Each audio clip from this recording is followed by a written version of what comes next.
Hello and welcome all the future officers on the study फंडा platform. आज की इस वीडियो के द्वारा हम शुरू करने जा रहे हैं एसएसबी का फ्री सीरीज। ठीक है, जैसा कि आप सभी से वादा किया गया था कि हम लोग एसएसबी का जितना भी पूरा का पूरा नॉलेज है एब्सोल्युटली फ्री लाएंगे। ठीक है, तो ये वीडियो हमारे उसका फर्स्ट वीडियो है। ठीक है, और ऐसे ही सीरीज में आगे आने वाली सारी वीडियोस आती रहेंगी। आप सभी उसको देखते रहिएगा और बहुत सारा प्यार दीजिएगा। ठीक है, तो आज की इस वीडियो को शुरू करते हैं। ठीक है, सबसे पहले मैं आपको बताता हूँ मेरे बारे में। मेरा नाम है अभिषेक। ठीक है, अभिषेक झा। एंड आपने सुना होगा, पहले भी वीडियोस आपने डाली है, उसके उसके हिसाब से आपने उन सब चीज़ों से इतना तो आपको जानकारी मिल गई होगी कि मैं जो हूँ रिकमेंड हो चुका हूँ। ठीक है, किसके लिए हुआ था? मैं तो इंडियन एयरफोर्स के लिए हुआ था, but due to medical reasons I could not join. ठीक है, तो यहाँ पे हूँ आप सभी के बीच, आप सभी की हेल्प करने के लिए through all the SSP procedure and through all of my knowledge which helped me to get recommended in my very first attempt. Alright, चलिए तो फिर स्टार्ट करते हैं। ठीक है, आज की इस वीडियो में हम बात करेंगे जो 5 डे प्रोसेस है हमारा एसएसबी का। ठीक है, उस 5 डे प्रोसेस के बारे में बात करेंगे। ठीक है, डे वाइज देखते हैं। सबसे पहले डे वन देखते हैं। डे वन पे आप जैसे ही जाएंगे, सबसे पहले आपके लिए एक ओपनिंग एड्रेस होगा। ठीक है, ओपनिंग एड्रेस में आपसे बस ऐसे ही हालचाल पूछा जाएगा, कैसे हैं आप सभी लोग, नॉर्मली चीज। ठीक है, उसके बाद आपके डॉक्यूमेंट्स को चेक किया जाएगा। ठीक, और आपको चेस नंबर्स अलॉट किए जाएंगे। ठीक, तो यहाँ पे ये सब चीजें चीजें मैंने लिखी हैं, आप इसके गो थ्रू कर सकते हैं। होता क्या है कि आप वहाँ पे जाते हैं, लाइन बाय लाइन आपका रोल कॉल होता है, एक छोटा सा ब्रेकफास्ट होता है सभी के लिए। ठीक है, आपकी जनरली आईडीज वगैरह चेक होती हैं, जो भी आपका कॉल लेटर है वो चेक होता है, ये सारी चीजें चेक होंगी। उसके बाद आपको चेस्ट नंबर्स दे दिए जाएंगे। ठीक है, चेस्ट नंबर देने के बाद आपका जो कार्यक्रम है हमारा डे वन का, जिसको हम बोलते हैं स्क्रीनिंग टेस्ट, वो शुरू होता है। स्क्रीनिंग टेस्ट में सबसे पहला टेस्ट जो है हमारा वो होता है OIR का। OIR is officer intelligence rating test. Okay, अब इसमें आपके दो तरह के रीजनिंग टेस्ट होते हैं। एक तो होगा वर्बल रीजनिंग और दूसरा होगा नॉन वर्बल रीजनिंग। ठीक है, दोनों के 50-50 क्वेश्चंस होते हैं। ठीक है, और इसके थ्रू फिर आपकी रेटिंग चेक की जाती है कि आप कितने आपने उसमें स्कोर किए। जितना ज्यादा अच्छा स्कोर किया उतना ऑब्वियसली आपके लिए अच्छा है। और जैसे ही ये टेस्ट हो जाता है, इसके बारे में डिटेल में हम ऑब्वियसली आने वाली वीडियोस में बात करेंगे। आज क्योंकि सिर्फ इंट्रोडक्शन वीडियोस हैं, तो मैं आपको इसके बारे में बता रहा हूँ। नेक्स्ट टेस्ट जो है फर्स्ट डे पे ही वो होता है हमारा पीपीडीटी का। ठीक है, picture perception and discussion test. ठीक, इस टेस्ट में आपको पता ही है कि आपको एक स्टोरी लिखनी होती है। फिर स्टोरी के बाद आप क्या करेंगे, स्टोरी के बाद आप उसको नरेट करते हैं स्टोरी को। ठीक है, और फिर एक ग्रुप डिस्कशन होता है। ठीक है, और उसके बाद आपके फाइनल रिजल्ट्स आ जाते हैं। ठीक है, तो it is a broad filter to screen candidates who have some chance of making it in the stage 2 of the testing process. ठीक है, अब इसके बाद जो लोग सिलेक्ट हो गए हैं वो अपना यहाँ रह जाते हैं, बाकी सभी लोग वहां से बाहर अपने अपने घर चले जाते हैं। ठीक है, नेक्स्ट उसके बाद आता है हमारा डे टू। डे टू में, ठीक है, अब ये डे टू में जो साइकोलॉजिकल टेस्ट है, ये क्या होता है, ये अगर एएफएसबी होती है ना, जैसे कि मेरा एएफएसबी था देहरादून। ठीक है, एयरफोर्स सिलेक्शन बोर्ड, तो यहाँ पे ये ना फर्स्ट डे ही हो जाता है test. Most of the cases में फर्स्ट डे ही आपका psychological test first day evening में हो जाएगा। ठीक है, और जो आर्मी एसएसबी होती हैं, नेवी एसएसबी, वहां पे ये डे टू में होता है। ठीक है, तो यहाँ पे डे टू में आपका साइकोलॉजिकल टेस्ट होगा। साइकोलॉजिकल टेस्ट टोटल 2 आवर्स का होता है।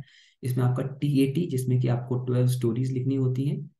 ठीक है, डब्ल्यूएटी, जिसमें कि आपको 60 वर्ड्स होते हैं, इसके ऊपर आपको सेंटेंस बनाना होता है। Every word you will get 15 seconds. Then SRT, इसमें अगेन 60 सिचुएशंस होते हैं। ठीक है, और आपको इसको टैकल करना होता है, आपको मिलते हैं 30 minutes. Okay, and next is self description test. इसमें कुछ क्वेश्चंस होते हैं आपके बारे में, आपके आसपास सराउंडिंग्स के बारे में, जिसका आपको आंसर देना पड़ता है आपके अकॉर्डिंग। ओके, तो ये तो रहा साइकोलॉजिकल टेस्ट का सारा ओवरव्यू। फिर इसके बाद हम आ जाते हैं day three. Day three is also known as GTO day one. Okay, day one GTO में टोटल ना 9 टास्क होते हैं। तो सारे टास्क एक दिन करा पाना थोड़ा मुश्किल हो जाता है, इसलिए जीटीओ को 2 डेज में डिवाइड किया जाएगा।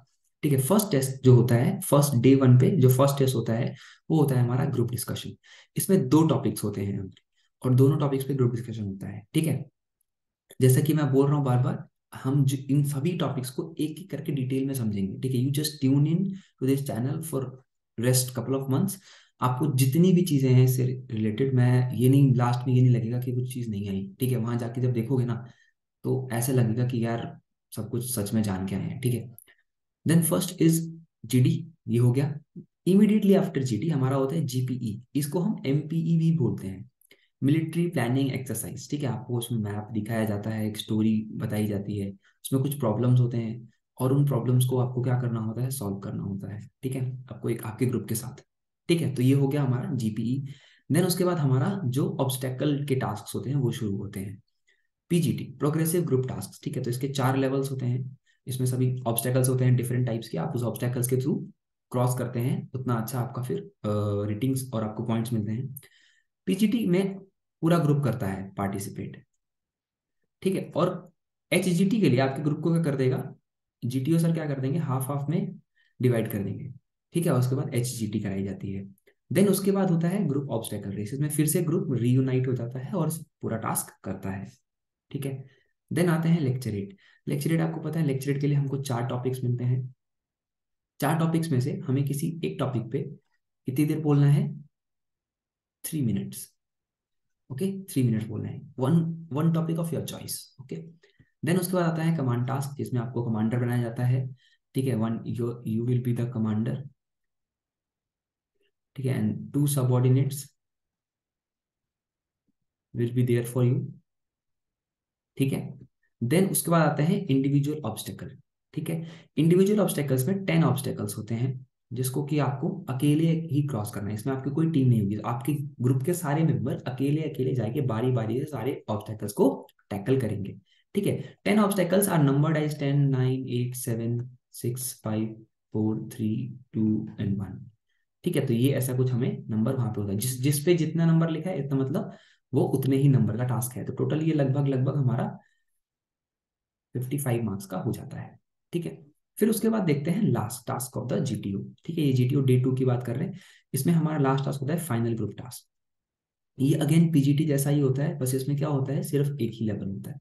ठीक है, अब इसमें से क्या होता है कि कुछ चीजें रह गई हूँ कहीं पे जीटीओ सर को देखनी किसी में, या किसी में कुछ कंफर्म करना है, किसी को बाहर करना है, जो भी चीजें हैं ये फाइनल सिलेक्शन इसमें हो जाते हैं। ठीक है, तो जो इनिशियली ये जो 4 टास्क है ना, ये जो 4 टास्क है इसको बोलते हैं,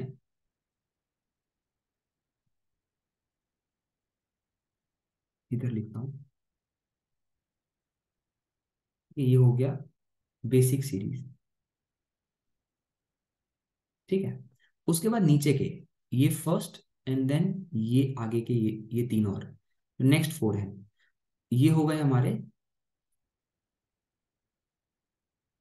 कंफर्मेटरी सीरीज। ओके, एंड जो लास्ट टास्क है हमारा एफजीटी, इसको हम बोल देते हैं फाइनल सीरीज। इसका मतलब ये है कि जो लोग अच्छा परफॉर्म कर रहे हैं उनको बेसिक सीरीज में ही क्या कर लिया जाता है, छांट लिया जाता है कि हाँ यार ये लोग जो है वो गुड परफॉर्मर्स हैं। ठीक है, फिर इन पे ध्यान दिया जाएगा नेक्स्ट टास्क में, और उन पे क्या करा जाएगा, कंफर्मेटरी सीरीज में ध्यान देकर के उनको कंफर्म या रिजेक्ट किया जाएगा। ठीक है, और final series is just in most of the cases it is just like a formality कि हाँ चलो ये भी हो गया है ना। कुछ लोग ऐसे होते हैं जिनमें कुछ क्वालिटीज रह गई हो देखनी तो वो देख लेते हैं, बाकी it is just like a formality at the end. Okay, चलो फिर आते हैं हम डे 5 पे, ये सारी चीजें होने के बाद। ठीक है, डे 5 पे हमारा होता है क्लोजिंग एड्रेस। ठीक है, board conference and declaration of result. ठीक है, लेकिन इससे पहले मैं आपको बताऊं, इन सभी चीजों में जहां पे हमने बात करी डे 2, डे 3 एंड डे 4 पे, हमने बात करी कि यहाँ पे जीटीओ हो रहा था, साइकोलॉजी हो रहा था, लेकिन इंटरव्यू का क्या। ठीक है, तो इंटरव्यू आपका इन तीनों में से किसी भी दिन हो सकता है। ठीक है, हर मतलब एक लॉट को क्या कर दिया जाता है, रैंडमली डिवाइड कर दिया जाता है कि कुछ लोगों का डे 2 पे होगा, कुछ लोगों का डे 3 पे होगा, कुछ लोगों का डे 4 पे होगा। इसके बाद भी अगर कुछ लोग बच जाते हैं तो कुछ इंटरव्यूज डे 5 पे भी होते हैं। ठीक है, तो ये साथ के साथ आपके चलते रहते हैं। Clear, okay. देन आते हैं जो ये कॉन्फ्रेंस डे था, तो कॉन्फ्रेंस डे में हमारा सबसे पहले क्लोजिंग एड्रेस हो जाएगा कि हाँ बताएंगे कैसे कैसे हमने टेस्ट किया, क्या क्या प्रोसीजर पे देखा। ठीक है, ये मोर और लेस कभी कभी होता है, कभी कभी नहीं होता है। ठीक है, फिर बोर्ड कॉन्फ्रेंस, जहाँ पे आपको एक सबको एक एक करके बुलाया जाएगा, पूरा ग्रुप पूरा बोर्ड ऐसे बैठा रहेगा, सी टेबल पे आप यहाँ पे बैठे रहेंगे, आपसे वो सब इंटरेक्ट करेंगे। ठीक है, और फिर आपसे कुछ क्वेश्चंस पूछेंगे। आप जनरल को क्वेश्चंस क्या क्या होते हैं कि हाँ आप कैसे हैं, क्या आपका स्टे कैसा रहा, खाना कैसा था, है ना, जो भी था जनरल। और अगर उनको कुछ किसी चीज में डाउट है तो उस टाइप के क्वेश्चंस पूछ के अपने डाउट को क्लियर करेंगे। ठीक है, और फिर वो क्या करते हैं, रिजल्ट को डिक्लेयर कर देते हैं। ठीक है, तो जो भी टेस्ट नंबर्स बोल देंगे जो भी सिलेक्टेड है, क्लियर। अब उसके बाद आती है हमारी मेडिकल की। तो मेडिकल जो है नियरेस्ट मिलिट्री हॉस्पिटल में हो जाता है, ठीक है। आर्मी एसएसबी में, नेवी एसएसबी में नेक्स्ट डे से शुरू हो जाता है, ठीक है, नेक्स्ट डे से शुरू हो जाता है। लेकिन एयरफोर्स एसएसबी में क्या होता है, थोड़ा टाइम लगता है, मतलब उसमें क्या होगा कि आपको 15-20 डेज के बाद शुरू होगा मेडिकल, ठीक है। तो वो भी 4-5 दिन का ही सेम प्रोसेस है, और फिर उसमें भी लास्ट में एक कॉन्फ्रेंस होगा, जिस कॉन्फ्रेंस के बाद आपको बताया जाएगा whether you are medically fit और unfit. Alright, so I hope it is getting clear to you the process I am talking about. Okay, next देखते हैं। तो ये तो 5 दिन की बात कर ली, ठीक है। अब एसएसबी में आप जो जा रहे हैं, आपका कॉन्सेप्ट क्या है उसमें, मतलब किस लेवल पे आपको जज किया जाएगा, कैसे सिलेक्ट किया जाएगा, ठीक है। तो ये जो सबसे पहले स्टार्ट हुआ था ना, एक साइकोलॉजिकल टेस्ट से स्टार्ट हुआ था, और ये हुआ था स्टार्ट जर्मन आर्मी में, ठीक है। कि जो ऑफिसर्स थे वो उतना ज्यादा प्रोडक्टिव नहीं हो रहे थे, तो उनके लिए एक टेस्ट निकालने की कोशिश की गई, और वो था एक साइकोलॉजिकल टेस्ट, ठीक है। अभी इसको बहुत ज्यादा ट्रांसफॉर्म कर दिया गया है। अभी इसमें ना 3 चीजें चेक करी जाती है, जीटीयू जैसे कि आपको पता ही है, एक साइकोलॉजी और एक इंटरव्यू, इंटरव्यू जो पर्सनल इंटरव्यू होता है हमारा, ठीक है। तो इसमें ना 3 चीजें हमारी देखते हैं, ठीक है। सबसे पहले जो हमारे साइकोलॉजिस्ट हैं वो हमारे देखते हैं मनसा, ठीक है। इसको ना हम संस्कृत के वर्ड है मनसा, मनसा इज मन, so what you think. GTO is कर्मण, ठीक है, व्हाट यू डू, ठीक है, कर्म। एंड इंटरव्यू इज वाचा, सो व्हाट यू स्पीक, ठीक है। सो मनसा, वाचा एंड कर्मणा, ये 3 चीजें हैं जो कि एसएसबी में आपकी देखी जाती हैं, चेक करी जाती हैं। और ये जो पॉइंट मैंने यहाँ पे लिखा है, it is a very good and beautiful point. It is a 3 leg chair with equal amount of weights on each leg, ठीक है। कुछ लोगों को ऐसे गलत फहमी होती है, और कई बार आप लोग मिथ के शिकार हो जाते हैं कि यार जीटीओ कर लिया अच्छा, या साइकोलॉजी अच्छा कर लिया, या इंटरव्यू अच्छा कर लिया तो सब हो जाएगा, बट नहीं, कोई एक करने से अच्छा नहीं होगा, ठीक है। पूरा तीनों चीजें करनी पड़ेगी। अगर खुद समझ लो ना कि एक 3 टांग की चेयर है, एक भी टूटी, अगर अगर इक्वल अमाउंट ऑफ वेट सब पे है तो गिर जाएगा ना चेयर, ठीक है। तो इतना चीज आप ध्यान रख के प्लीज चलिएगा, ठीक है। ओके, चलिए देखते हैं फिर आगे कि अब ये जो कॉन्सेप्ट ऑफ एसएसबी अभी लाया गया है, ठीक है, इन सब चीजों की जरूरत पड़ी, इसलिए पड़ी बिकॉज जो आपके पास आगे लाइफ है ना, वो लाइफ बहुत ही ज्यादा फैसिनेटिंग रहने वाली है, ठीक है। सो देखो, सबसे पहले most important thing, the purpose of serving the Motherland, ठीक है। हम सभी में वो होता है ना, एक उबाल होता है खून में यार कि नहीं, देश के लिए कुछ करना है, देश के लिए कुछ करना है, ठीक है। And most of us the young man think like that कि the best way to serve the country, serve the nation is to go and join defense forces, okay, and to join it as an officer is, जो हम बोलते हैं ना, सोने पे सुहागा वाली बात हो जाती है, ठीक है। सो वेयरिंग द यूनिफॉर्म, ठीक है, बहुत सारे लोग, ठीक है, मेरे जैसे कुछ लोग जो कि जिन्होंने एनसीसी भी करी हुई है, उनको यूनिफॉर्म की वैल्यू बहुत पहले से पता चल जाती है। कुछ ऐसे लोग जिन्होंने एक आर्मी बैकग्राउंड देखा है, ठीक है, वो ऐसे परिवार से आते हैं, उनको पता है uniform what does it mean, ठीक है, यूनिफॉर्म क्या होता है।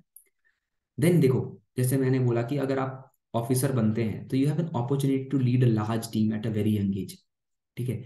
मतलब कैसे, अगर आप 20 to 25 के बीच में ऑफिसर बन जाते हैं, and then you are commanding a battalion, sorry not a battalion, initially battalion तो बाद में जाके आप कमांड करेंगे by becoming a colonel, CO, commanding officer of the regiment, ठीक है। बट इनिशियली क्या होता है कि आप धीरे धीरे धीरे आपके पास एक प्लेटून आता है, फिर ऐसे ऐसे आगे आगे फॉर्मेशंस को आप कमांड करते हैं, मतलब देर इज अ लॉट आपकी, आपके नाम के पीछे बहुत सारे लोगों की क्या है, जान है, अटकी हुई है, ठीक है, कि आप सबको संभालेंगे, ठीक।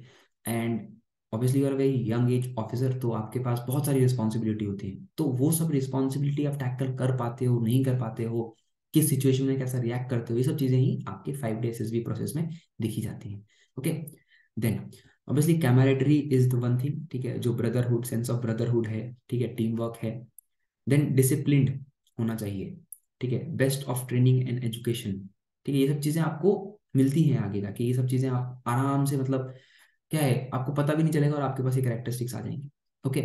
देन आते हैं स्पोर्ट्स एंड एडवेंचर, जो कि है, बहुत सारे लोग बोलते हैं कि हमें वर्सेटाइल लाइफ पसंद है, तो वर्सेटाइल लाइफ पसंद है, इसीलिए क्या करना है, आर्मी ज्वाइन करनी है, ठीक है। And work life balance and overall wellbeing, ठीक है, आपकी पूरी फैमिली का ख्याल रखा जाता है, नॉट ओनली यू, ठीक है। It is not something, it is not like an organization of any other sorts organization. It is an organization which will take care of your family, your children, your spouse, even your alive and after your death, ठीक है। Okay, चलिए देखते हैं फिर आगे। सो इसके लिए अब कुछ क्राइटेरियाज हैं। क्राइटेरियाज तो कुछ क्राइटेरिया में देखिए किस पे नापे जाते हैं, ठीक है। और आप अभी आपके पास क्या क्या क्राइटेरियाज होने चाहिए पहले ही, ठीक है। What is SSB looking for? So they are looking for a feature cadet with basic intelligence, ability to make suitable routines under different situation, जैसा कि मैंने अभी हमने बात करी। It should have a discipline, ठीक है। एक कॉर्डियल टीम एनवायरनमेंट में काम करना आना चाहिए, फिजिकल फिट होना चाहिए, ठीक है। और फिजिकल फिट हमेशा इंसान बॉडी से नहीं होता है, यहाँ से भी होता है, ठीक है। Thinking tells us a lot about everything, ठीक है। सो इन शॉर्ट अगर मैं बात करूँ, so there is four things: intelligent, okay, intelligent, friendly, confident and courageous people, okay, whether it be a men or a women, okay। चलिए next thing, what is SSB not looking for, because ये जो है वो ज्यादा important है। Looking for से ज्यादा important है नॉट लुकिंग फॉर, ठीक है। अगर लुकिंग फॉर आपके पास नहीं भी है तो आपको ग्रूम किया जाता है, पर ये चीजें हैं कुछ जो कि बहुत ज्यादा एक होते हैं ना, नेगेटिव सी चीज होती है, ठीक है। सो इररिस्पॉन्सिबल पर्सन, क्रिटिसाइजर, देखा होगा कोई कुछ भी करे आपको क्रिटिसाइज करना है, वैसे वैसे लोग होते हैं, जो होते हैं फॉलोअर, उनके आसपास वाले जो कर रहे हैं वही करने लग जाते हैं, ठीक है। जो वो होता है ना कि डेड फिश, डेड फिश जो होती है वो भी तैर सकती है, कैसे तैर सकती है? पानी के साथ साथ तैरती है, ठीक है।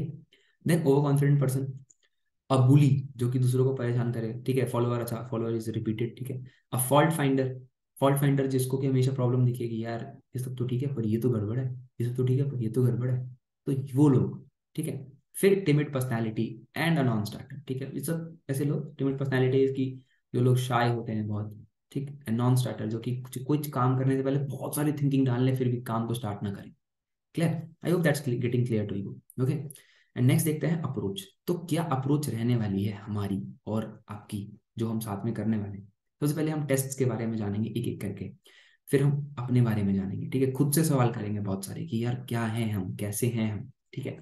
फिर आएंगे हम अपने सेल्फ अवेयरनेस पे काम करेंगे, कैसे हमें जाननी है चीजें अलग अलग, ठीक है। आसपास की जनरल अवेयरनेस कैसे पता करेंगे, ठीक है। क्योंकि जो करंट अफेयर्स होता है और जनरल अवेयरनेस होता है, मिलिट्री अफेयर्स होता है, ठीक है। ये सब चीज़ें हमें बहुत ही ज़्यादा डीप में जाननी है। लोगों को लगता है कि नहीं, it is not about that, it is just about us, it is not just about us, it is about us, but it is also about the all the other thing, all the general things, ठीक है। And at the last we have to portray who we are. वहां पे जाकर के वैसे नहीं करना, जैसे रिश्तेदार आते थे ना बचपन में, तो हम ऐसे हम उनके आगे ज्यादा उछलने कूदने लग जाते थे कि अरे यार ऐसे ऐसे ऐसे, तो वो नहीं करना है, ठीक है। So that would be the thing, okay. Okay yeah, so that's it. I hope you have enjoyed the session. ये एक इंट्रोडक्शन क्लास थी। आगे आने वाले क्लासेस में जो नेक्स्ट क्लास होगी हमारी, हम उसमें पीपीटीटी को डिस्कस करेंगे, ओआईआर को डिस्कस करेंगे, ठीक है। सैंपल स्टोरी को एनालाइज करेंगे, कैसे होनी चाहिए हमारी स्टोरीज, ठीक है। सो एनी क्वेश्चंस और doubts regarding the process of SSB you can comment down below. I'll surely answer your questions. Thank you so much. Jai Hind. I'll see you in the next one.